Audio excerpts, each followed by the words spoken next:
జలుబు చేసిందని నేను ఈరోజు లేవలేదు. మా ఆరాధ్య వాళ్ళ డాడీని లేపిందనమాట. వాళ్ళ డాడీ నా కోసం మంచి చికెన్ తీసుకొచ్చిండు. మా అత్తమ్మ మసాలా దారి మంచి గ్రేవీ చికెన్ కూర వండింది. అది తిన్న తర్వాత నా సగం కోల్డ్ గొంతు నొప్పి అన్ని తగ్గిపోయాయి. అండ్ పాలు కూడా మంచిగా వస్తాయి చికెన్ తింటే. ఫస్ట్ మనం చికెన్ అయితే ఉప్పు కారం మసాలాలు అన్ని వేసి ఒక 15 నిమిషాలు కలిపి పెట్టుకోవాలి పక్కకి.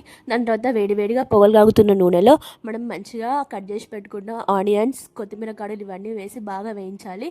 కొత్తిమీర కాడల వల్ల ఇంకా చికెన్ అనేది బాగా టేస్టీగా ఉంటుంది. ఆనియన్స్ డార్క్ బ్రౌన్ కలర్ వచ్చిన తర్వాత ముందుగా మనం రెడీ చేసి పెట్టుకున్న చికెన్ అనేది దీంట్లో వేయాలి. చికెన్ మంచిగా గోలనివ్వాలి. గోలిన తర్వాత గ్రేవీ కోసం వచ్చేసి మనం జీడిపప్పు, కొబ్బరి, గసగసాలు ఇవన్నీ వేసి పేస్ట్ చేసుకోవాలి. ఈ పేస్ట్ అనేది దీంట్లో వేయాలన్నమాట. ఈ పేస్ట్ వేయడం వల్ల చికెన్ మంచిగా గ్రేవీ వస్తుంది, క్రీమీ టెక్స్చర్ వస్తుంది అండ్ టేస్టీగా కూడా ఉంటుంది. ముక్క మెత్తగా అయ్యి ఆయిల్ బయటకు వచ్చిన తర్వాత గ్యాస్ అనేది ఆఫ్ చేయండి. వేడి వేడి సింపుల్గా అయిపోయే గ్రేవీ ఘాటు చికెన్ మీకోసం రెడీ అయిపోయింది. బెస్ట్ ఫీడింగ్ మదర్స్కి చికెన్, ఎగ్స్ చాలా మంచివి. Please subscribe to my YouTube channel.